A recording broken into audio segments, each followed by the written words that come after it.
चलो, हमारा आज का टॉपिक होगा फोर्स्ड ऑसिलेशन के बारे में। अब ये फोर्स्ड ऑसिलेशन क्या है, देखो। फोर्स्ड ऑसिलेशन का मीनिंग होगा अगर ऑसिलेशन चालू रखने के लिए हम एक्सटर्नल फोर्स कंटिन्यू दे रहे हैं बाहर से, तो वो हो जाएगा फोर्स्ड ऑसिलेशन। उसको मैं डिफाइन कर रहा हूं, ध्यान रखना। The oscillations of the system under the influence of an external periodic force are known as forced oscillations. लिखना है तो लिख लो बच्चों। forced oscillation क्या होता है? the oscillations of the system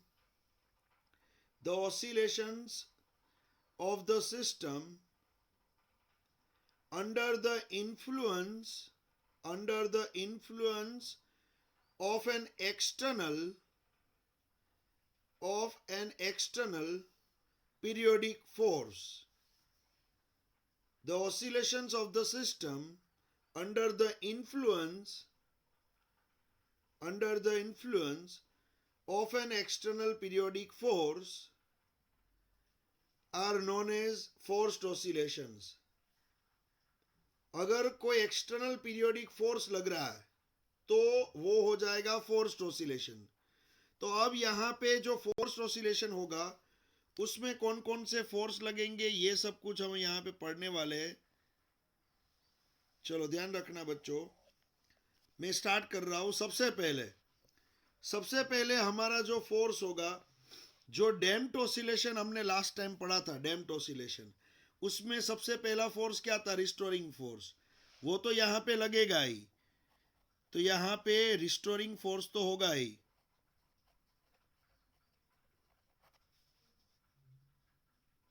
restoring force वो तो होगा ही। तो वो रिस्टोरिंग फोर्स क्या था बच्चों?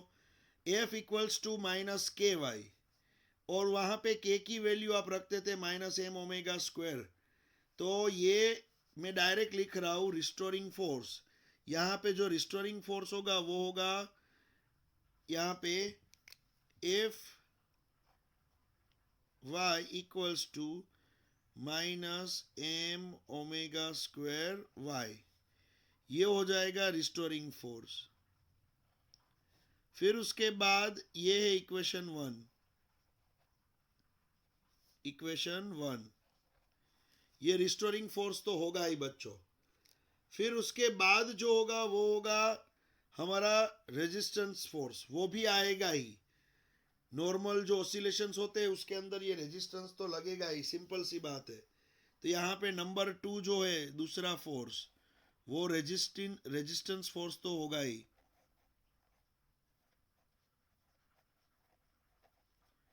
ये रेजिस्टेंस फोर्स ये भी होगा ही। तो यहाँ पे रेजिस्टेंस फोर्स यहाँ पे होगा F D equals to minus, यहाँ पे जैसे लग रहा था ये resistance force F D equals to minus B D Y by D T, तो वो मैं यहाँ पे लिख रहा हूँ F D equals to minus B V, और v को हम लिख सकते हैं D Y by D T.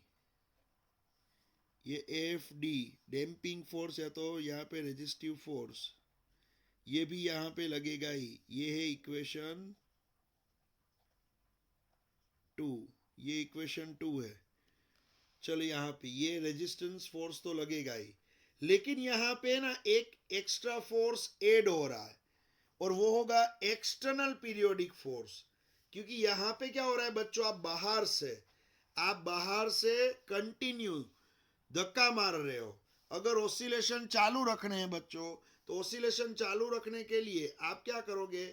बाहर से कंटिन्यू धक्का मारोगे, तो वो होगा external periodic force. Number three होगा एक्सटर्नल पीरियोडिक फोर्स, वो यहां पे ही होता है सिर्फ।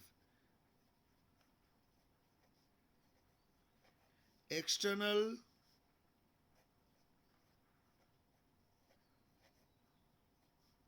पीरियोडिक फोर्स और उसको मैं बोलूंगा यहाँ पे एक्सटर्नल पीरियोडिक फोर्स को, जिसको मैं एफ ई बोल रहा हूं, उसको मैं बोलूंगा F not sign omega T.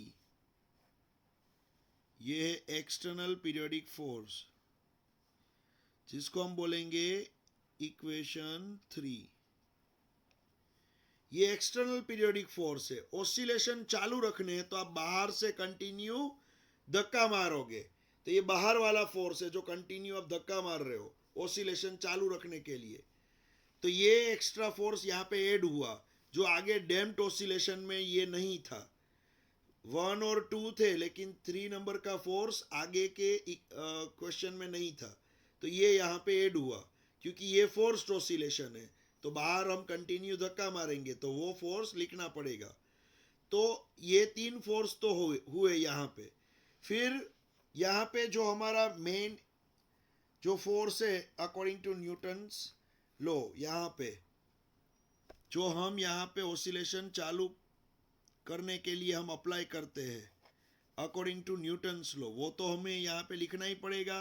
देखो, अकॉर्डिंग टू न्यूटन्स लॉ वो तो हमें यहाँ पे दिखाना ही है। जब ऑसिलेशन चालू किए तो हमने ये फोर्स अप्लाई किया था अकॉर्डिंग टू न्यूटन्स लॉ। ये फोर्स तो हमें यहाँ पे लिखना ही है, जिसको आप क्या बोलोगे बच्चों? इसको बोलोगे आप F equals to M A equals to M D two Y upon D T square. ये है आपका न्यूटन्स लॉ का फोर्स,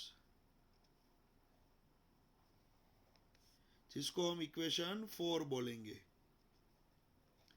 तो बच्चों, ये फोर्स जो है ना, फोर्थ फोर्स, ये फोर्स मैंने लगाया ऑसिलेटर पे, ये फोर्स मैंने लगाया, और बाकी के 3 फोर्स मुझे यहाँ पे मिलेंगे। तो यहाँ पे क्या होगा बच्चों, ये जो है ना न्यूटन्स लॉ वाला फोर्स, स्टार्टिंग मैंने इससे किया, तो ये तीनों फोर्स जो है वो मुझे देने पड़ेंगे यहाँ पे इसको इक्वेट करने के लिए।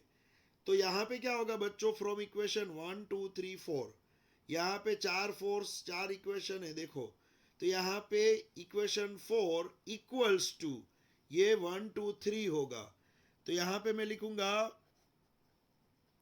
From equation 1 2 3 and 4, equation 1 2 3 and 4। यहाँ पे क्या होगा बच्चों, ये आपका इक्वेशन जो 4 है वो ये सभी को इक्वेट करेगा।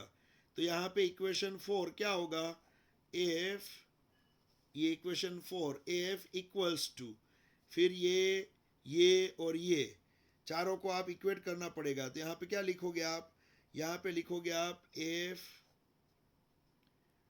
डी, फिर plus F Y plus F E, ये तीनों फोर्स मैंने इक्वेट कर दिए हैं। चलो अब आगे लिखते हैं। यहाँ पे F equals to M D two Y upon D T square, F की जगह पे लिख दिया M D two Y upon D T square equals to, फिर यहाँ पे है एफ डी की जगह पे minus B D Y by D T, फिर यहाँ पे एफ वाई की जगह पे है minus M omega square Y, तो minus M omega square Y, और फिर यहाँ पे F E external force, F E की जगह पे हम लिखेंगे F not sign omega T. यहाँ पे देखो, ये तीनों फोर्स की वैल्यू मैंने यहाँ पे रख दी है। तो अब ये पूरे इक्वेशन को मैं मास से डिवाइड करूंगा। मास यहाँ पे डिवाइड बाई एम, यहाँ पे डिवाइड बाई एम, यहाँ पे डिवाइड बाई एम, और यहाँ पे डिवाइड बाई एम। पूरे इक्वेशन को मैं मास से डिवाइड करूंगा। तो मास से डिवाइड करोगे तो यहाँ एम एम कट हो जाएगा, तो यहाँ पे मिलेगा आपको D two Y upon D T square. ये मास से आपने डिवाइड किया, एम एम कट हो गया।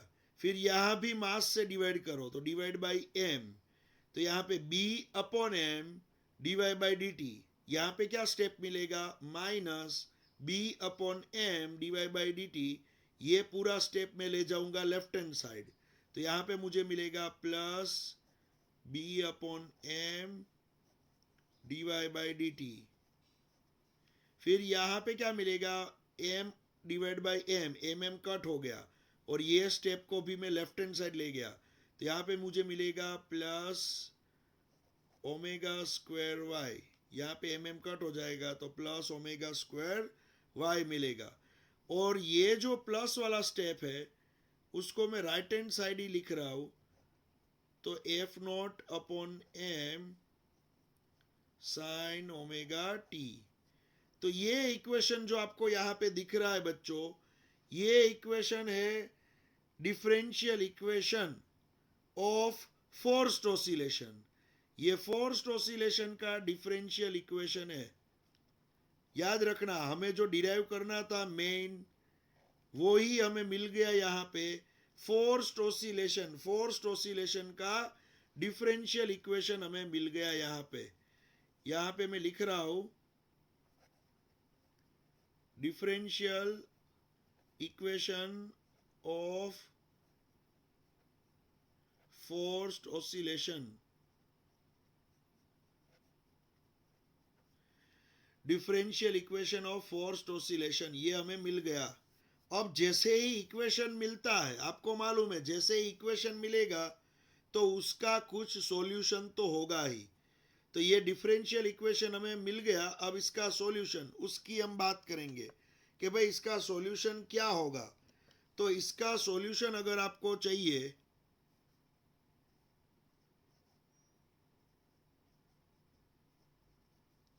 इसका अगर सॉल्यूशन चाहिए आपको, तो वो होगा y equals to A sine omega T plus 5। ये उसका सॉल्यूशन है बच्चों। देखो, आपको अगर सॉल्यूशन चाहिए तो y equals to A sine omega T plus 5।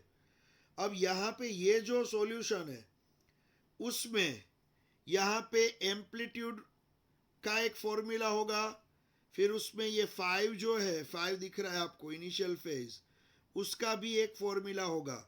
तो वो फॉर्मूला मैं यहाँ पे लिख रहा हूं, ध्यान रखना। यहाँ पे एम्पलीट्यूड क्या होगा, तो यहाँ पे मैं लिखने जा रहा हूं, डायरेक्ट दिया हुआ आपकी बुक में और सभी जगह पे, हियर एम्पलीट्यूड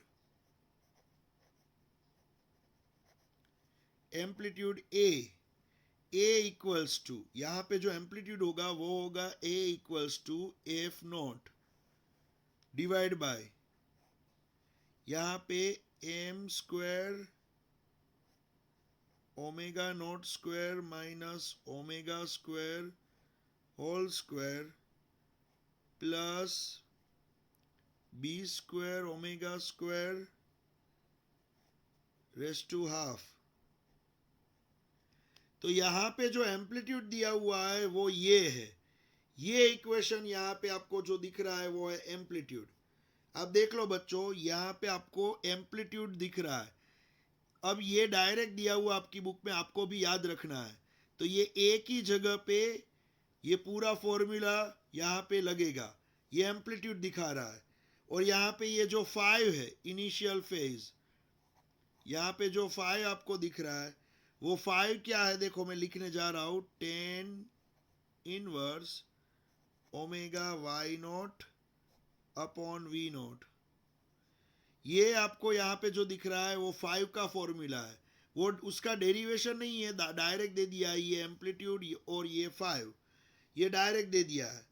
और यहाँ पे आप देखोगे कि यहाँ पे जो वी नॉट मिला, यहाँ पे जो वी नॉट मिला वो क्या है, वी नॉट जो है वो है यहाँ पे इनिशियल वेलोसिटी, और वाई नॉट जो है वो है इनिशियल डिस्प्लेसमेंट। यहाँ पे वी नॉट और वाई नॉट मिला है, देखो। फिर यहाँ पे एक है ओमेगा नॉट और ये है ओमेगा। यहाँ पे दो चीज और दिखेगी आपको, ये है ओमेगा नॉट, ये ओमेगा नॉट और ये ओमेगा। ये क्या है, ये है नेचुरल एंगुलर फ्रीक्वेंसी।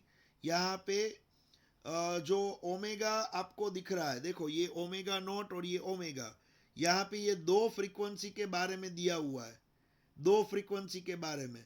और वो कौन कौन सी फ्रीक्वेंसी है? एक तो है यहाँ पे ऑसिलेटर की फ्रीक्वेंसी और एक है नेचुरल एंगुलर फ्रीक्वेंसी। देखो ये जो फॉर्मूला है, ये इक्वेशन है differential equation of forced oscillation, ये उसका सॉल्यूशन है जिसके अंदर आपने एम्पलीट्यूड का ये इक्वेशन देखा और 5 का ये इक्वेशन देखा। अब यहाँ पे क्या है, देखो मैंने आपको बताया y नॉट और v नॉट। y नॉट जो है वो डिस्प्लेसमेंट, v नॉट है उसका यहाँ पे स्पीड दिखा रही है। अब ये ओमेगा नॉट है और एक ओमेगा है। यहाँ पे क्या होगा, देखो बच्चों, दो ओमेगा है, दो एंगुलर फ्रीक्वेंसी।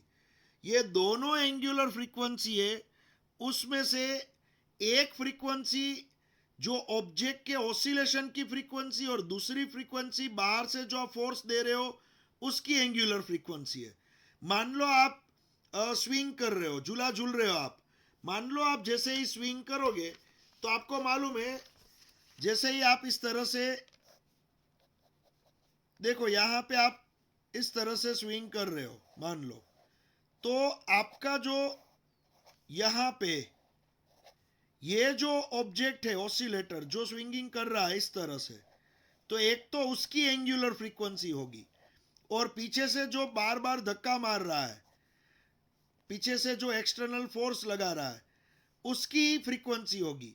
तो यहां पे आप देखोगे दो फ्रीक्वेंसी आपको मिलेगी, एक बाहर से जो एक्सटर्नल फोर्स दे रहा है उसकी, और ये एक ऑब्जेक्ट जो स्विंगिंग कर रहा है उसकी। तो आपने देखा होगा छोटे बच्चे जब झूला झूलते हैं तब उसकी एंगुलर फ्रीक्वेंसी, उसकी जो उसका जो स्विंगिंग होता है उसकी फ्रीक्वेंसी और उसका जो पैर होता है जो जमीन के साथ वो टच करवाते हैं उसकी फ्रीक्वेंसी मैच नहीं होती है। तो छोटे बच्चे जब झूला झूलते हैं तब उसका बहुत हाइट पे वो नहीं जा सकता, लेकिन आप जैसे ही बड़े हो जाओगे तो आप जब झूला झूलोगे तो आपकी जो यहाँ पे हाइट मिलेगी वो बहुत ज़्यादा होगी, बहुत ज़्यादा होगी। क्यों ऐसा होगा? क्योंकि जब आप झूला झूल रहे हो इस तरह से, तब आप जैसे ही एग्जैक्ट बीच में पहुंचे तब तब वही टाइम पे आप पैर को जमीन के साथ मारोगे, तो ये वही टाइम पे कोलाइड होंगे आपके पैर, तो आपका झूला मैक्सिमम झूलेगा इस तरह से, ये मैक्सिमम स्विंगिंग होगा।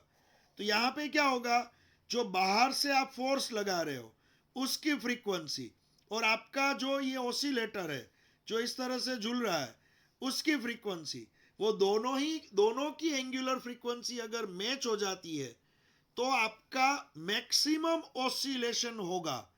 तो यहां पे मैंने क्या बताया, अगर दो फ्रीक्वेंसी इक्वल हो जाती है, दो फ्रीक्वेंसी इक्वल हो जाती है तो आपका ऑसिलेशन क्या होगा, मैक्सिमम। उसको हम बोलेंगे रेजोनेंस। रेजोनेंस का मीनिंग क्या होगा, जब आपका ऑसिलेशन मैक्सिमम होता है वो कंडीशन को रेजोनेंस बोला जाता है। मैं एक और एग्जांपल देता हूं, आपने कश्मीर में वो ब्रिज देखे होंगे, इस तरह से वो डोरी से बने होते हैं, उसके ऊपर वो वुड के इस तरह से ब्लॉक्स रखे होते हैं, डोरी से बंधे होते हैं, और ये पूरा जो ब्रिज है वो पूरा ब्रिज डोरी पे होता है, और ये पूरा ब्रिज जो है वो आप चलोगे इस पे तो ये पूरा ब्रिज झूलेगा, ऊपर नीचे थोड़ा वाइब्रेट करेगा।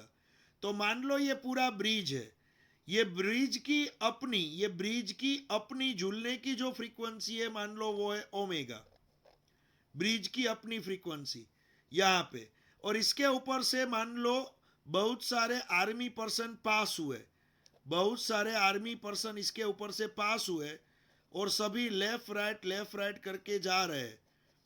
तो जितने आर्मी पर्सन इसके ऊपर से पास होंगे सभी एक साथ अपना लेफ्ट पैर रखेंगे, फिर एक साथ अपना राइट पैर रखेंगे, तो बाहर से जो फ्रीक्वेंसी मिलेगी वो है ओमेगा नॉट मान लो। तो यहाँ पे ब्रिज की फ्रीक्वेंसी और बाहर से ये आर्मी पर्सन के लेफ्ट पैर की फ्रीक्वेंसी, जब ये ओमेगा और ये ओमेगा नॉट दोनों इक्वल हो जाएंगे, ओमेगा और ओमेगा नॉट दोनों इक्वल हो जाएंगे, तब ये जो ब्रिज है वो मैक्सिमम वाइब्रेट करेगा, ये ब्रिज मैक्सिमम ऊपर नीचे वाइब्रेट करेगा, और ये कभी कभी ये ब्रिज ज्यादा वाइब्रेट करेगा तो टूट भी सकता है।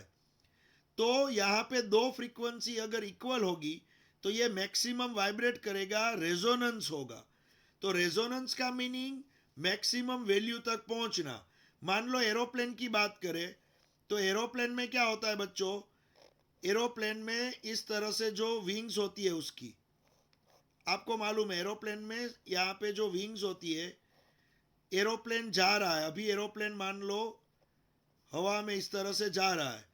अब एरोप्लेन का जो इंजन होगा, एरोप्लेन का इंजन, वो इंजन की वाइब्रेशन की वजह से ये जो विंग्स है वो ऑसिलेट करेगी। तो एरोप्लेन के वाइब्रेशन की वजह से ये तो ऑसिलेट कर रही है, थोड़ी थोड़ी वाइब्रेट हो रही है। जब आप अपना बाइक चालू रखते हो तो आपके बाइक का हैंडल और बाइक थोड़ा थोड़ा वाइब्रेट करता है। तो उसी तरह से ये इंजन की वजह से ये एरोप्लेन की विंग्स वाइब्रेट कर रही है। और साथ में जैसे ही हवा में उड़ता है तो हवा यहाँ पे विंग्स के साथ कोलाइड होती है और उसकी वजह से भी ये विंग्स को वाइब्रेशन मिलते हैं। तो हवा जो फोर्स लगा रही है और ये विंग वाइब्रेट होगी तो यहाँ पे जो फ्रीक्वेंसी मिल रही है वो है मान लो ओमेगा नॉट। तो यहाँ पे दोनों ओमेगा अगर इक्वल हो जाएंगे, एक तो अंदर इंजन की वजह से मिला वो वाइब्रेशन और बाहर हवा की वजह से मिला वो वाइब्रेशन, दोनों की फ्रीक्वेंसी, दोनों की एंगुलर फ्रीक्वेंसी अगर इक्वल हो जाएगी तो ये विंग्स जो है, विंग्स वो मैक्सिमम वाइब्रेट करेंगे। और मैक्सिमम वाइब्रेट करने पे ये कभी कभी विंग्स टूट भी सकते हैं।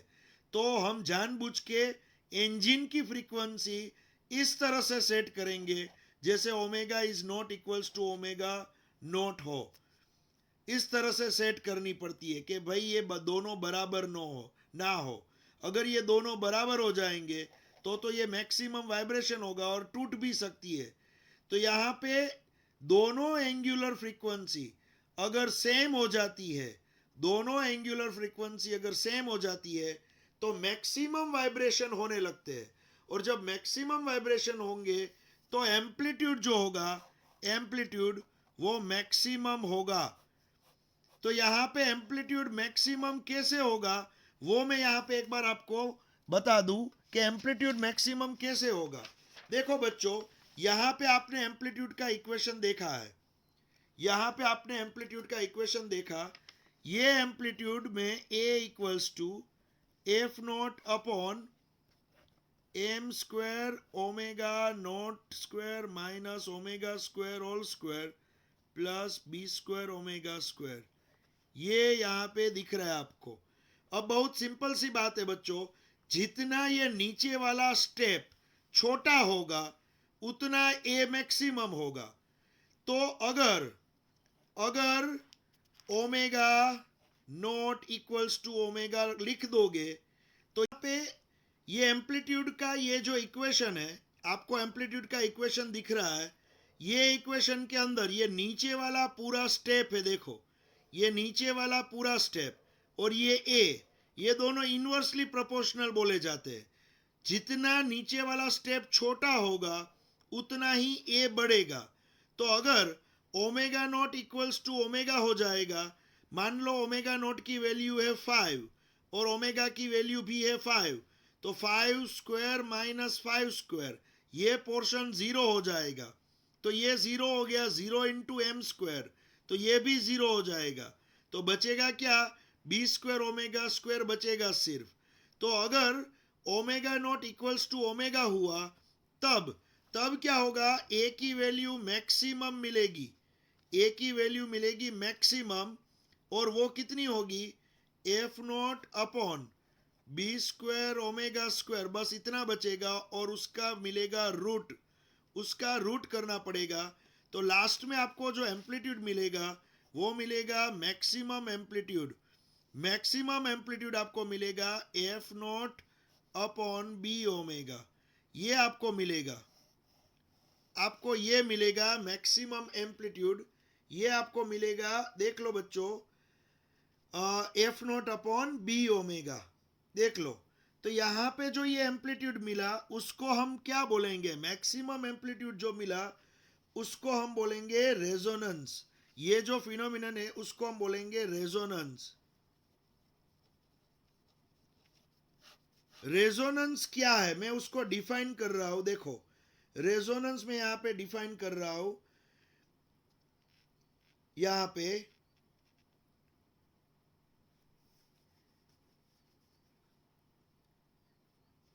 for the value omega naught equals to omega, we get maximum amplitude. We get maximum amplitude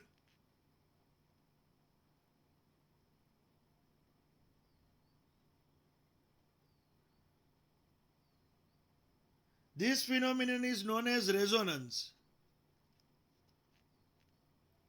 यहां पे आपको मैक्सिमम एम्पलीट्यूड मिला ये प्रॉपर्टी की वजह से. Omega nought equals to omega हुआ, इसकी वजह से आपको मैक्सिमम एम्पलीट्यूड मिला.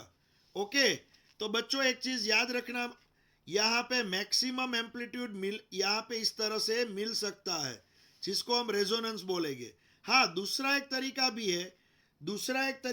यहां पे अगर आपको मैक्सिमम एम्पलीट्यूड चाहिए तो वो कौन सा तरीका है कि यहां पे आप ये स्टेप जो जीरो किया था उसकी जगह पे ये स्टेप जीरो कर दो तो भी हो सकता है बच्चों. यहां पे ये स्टेप जीरो कर दोगे तो भी आपको मैक्सिमम एम्पलीट्यूड मिल सकता है. दो तरीके हैं देखो बच्चों. तो मान लो यहां पे if M square omega not square minus omega square whole square इसकी वैल्यू बहुत ज्यादा है बी स्क्वायर ओमेगा स्क्वायर से. अगर इसकी वैल्यू इससे बहुत ज्यादा है तो हम इसको निगलेक्ट करेंगे. बी स्क्वायर ओमेगा स्क्वायर को हम क्या करेंगे निगलेक्ट करेंगे. ये भी हो सकता है बच्चों. दूसरा एक तरीका ये भी है कि अगर इसकी वैल्यू बहुत ज्यादा है तो हम इसको निगलेक्ट कर सकते हैं. तो अगर हम इसको निगलेक्ट करेंगे तो आपको मैक्सिमम एम्पलीट्यूड मिल सकता है और उसको हम बोलेंगे एफ नॉट अपॉन ये हो जाएगा M square omega not square minus omega square whole square और उसका हाफ पावर. ये भी हो सकता है बच्चों. यहां पे मैक्सिमम एम्पलीट्यूड इस तरह से भी मिल सकता है. ये है हाफ पावर अप्लाई करोगे तो यहां पे हो जाएगा omega naught square minus omega square इस तरह से. तो ये जो मिला वो भी मैक्सिमम एम्पलीट्यूड इस तरह से भी मिल सकता है. तो मैक्सिमम एम्पलीट्यूड दो तरह से मिलेगा. या तो आप omega nought equals to omega कर दो या तो आपकी ये जो वैल्यू है वो इससे बहुत ज्यादा हो. दो तरह से यहां पे मैक्सिमम एम्पलीट्यूड मिल सकता है. तो हमारा ये जो इक्वेशन है वो एम्पलीट्यूड का इक्वेशन है और हमें क्या करना है. ये जो एम्पलीट्यूड का इक्वेशन है उसमें हमने क्या किया, एक बार ये स्टेप जीरो कर दिया और दूसरी बार ये स्टेप जीरो कर दिया. समझ में आ रहा है. और कुछ नहीं है. एक बार ये स्टेप जीरो कर दिया तो मैक्सिमम एम्पलीट्यूड मिला और एक बार ये दूसरा स्टेप जो है ये स्टेप को निगलेक्ट किया तो आपको मैक्सिमम एम्पलीट्यूड मिला. तो यहां पे जब मैक्सिमम एम्पलीट्यूड मिलेगा तब ऑब्जेक्ट मैक्सिमम वाइब्रेशन करेगा, जोर जोर से वाइब्रेशन करेगा और उसको हम रेजोनेंस बोलते हैं. तो रेजोनेंस क्या चीज है वो भी मैंने आपको यहां पे बता दिया. ओके तो दूसरी एक बात याद रखना बच्चों, ये जो फोर्स्ड ऑसिलेशन होते हैं फोर्स्ड ऑसिलेशन उसमें हमें एक्सटर्नल फोर्स अप्लाई करना होता है. बाहर से एक्सटर्नल फोर्स अप्लाई करना होता है. तो यहाँ पे दो तरह से हमने एक्सटर्नल फोर्स अप्लाई किए और रेजोनेंस के बारे में भी पढ़ लिया. अब लास्ट में मैं आपको इसका एक ग्राफ बता दूं. बताने वाला हूं रेजोनेंस का ग्राफ. यहां पे देखो ये जो चीज है वो एम्पलीट्यूड है. यहां पे मैं एम्पलीट्यूड के बारे में दिखाऊंगा. ये एम्पलीट्यूड और ये जो लाइन है वो है यहां पे ओमेगा अपॉन ओमेगा नोट का रेशियो. ये जो लाइन है वो है ओमेगा अपॉन ओमेगा नोट का रेशियो. अब क्या होगा बच्चों, देखो मान लो ओमेगा की वैल्यू और ओमेगा नोट की वैल्यू, ये मान लो ओमेगा की वैल्यू है 2 और ओमेगा नोट की है 10. तो 2/10 इसका आंसर आपको मिलेगा 1 से छोटा लेस देन 1. मान लो यहां पे मिला. फिर मान लो यहां पे आपने कर दिया 5/10, तभी भी इसका आंसर मिलेगा 1 से छोटा, 1 से छोटा मिलेगा, वो यहां पे मिला। फिर मान लो यहां पे लिखा आपने 8/10, तो भी इसका आंसर मिलेगा 1 से छोटा, वो यहां पे लिख दिया।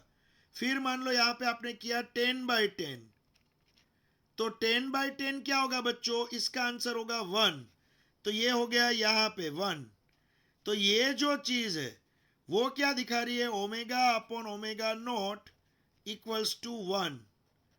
तो यहां पे क्या होगा, ये जगह पे ओमेगा और ओमेगा नॉट दोनों इक्वल होंगे, ये जगह पे ओमेगा और ओमेगा नॉट दोनों इक्वल होंगे, इसलिए उसका रेशियो 1 आ रहा है।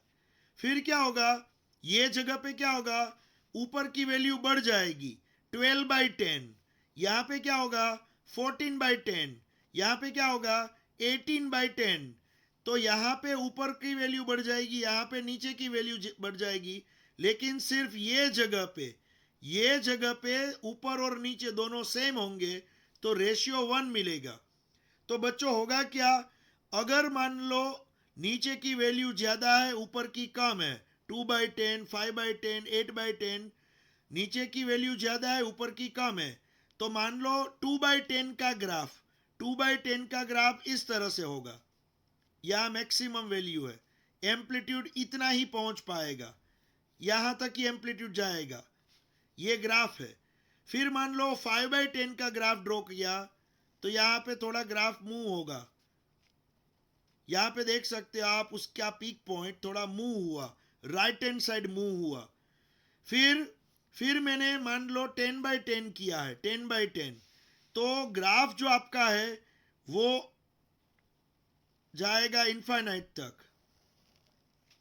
यहां पे देख सकते हो आप, देखो इस तरह से गया। क्यों ऐसा मैंने यहां पे लिखा, देखो क्योंकि जब ओमेगा अपॉन ओमेगा नॉट होता है, ओमेगा अपॉन ओमेगा नॉट ये दोनों इक्वल होते हैं, जब omega equals to omega nought होता है, दोनों इक्वल होते हैं, तब उसका रेशियो 1 हो जाता है। और जब उसका रेशियो 1 हो जाएगा तो एम्पलीट्यूड मैक्सिमम होता है, और ये मैक्सिमम की कोई लिमिट नहीं है। आपको मालूम है मैक्सिमम में क्या होता है बच्चों, मैक्सिमम में ये जो एम्पलीट्यूड है वो कितना मैक्सिमम होगा, कितना ऊपर तक जाएगा, वो हम डिफाइन नहीं कर सकते। तो ये ग्राफ ऊपर जाएगा, लेकिन मैं इसको ज्वाइन नहीं करूंगा ऊपर से, ओके, ये ग्राफ ऊपर जाएगा, एम्पलीट्यूड कितना मैक्सिमम होगा वो नहीं बता सकते। हाँ, यहां पे मैंने बताया, देखो इतना एम्पलीट्यूड, यहां पे मैंने बताया इतना एम्पलीट्यूड, तो यहां पे एम्पलीट्यूड मान लो 5 मीटर है, यहां पे एम्पलीट्यूड 7 मीटर है, लेकिन जब omega upon omega nought equals to 1 होगा, तब एम्पलीट्यूड कितने मीटर होगा वो हम डिफाइन नहीं कर सकते, वो बढ़ सकता है। तो ये ग्राफ इस तरह से मैंने बहुत ऊपर तक दिखाया हुआ है और ज्वाइन नहीं किया है। तो ये ग्राफ जो है वो रेजोनेंस का ग्राफ होगा। ये ग्राफ यहाँ पे जो आपको नहीं मिल रहा है ऊपर, यहाँ पे टच नहीं कर रहा है, ये रेजोनेंस कंडीशन दिखाता है। तो रेजोनेंस में एम्पलीट्यूड क्या बन जाएगा, मैक्सिमम। याद रखना बच्चों, रेजोनेंस में एम्पलीट्यूड बन जाएगा मैक्सिमम।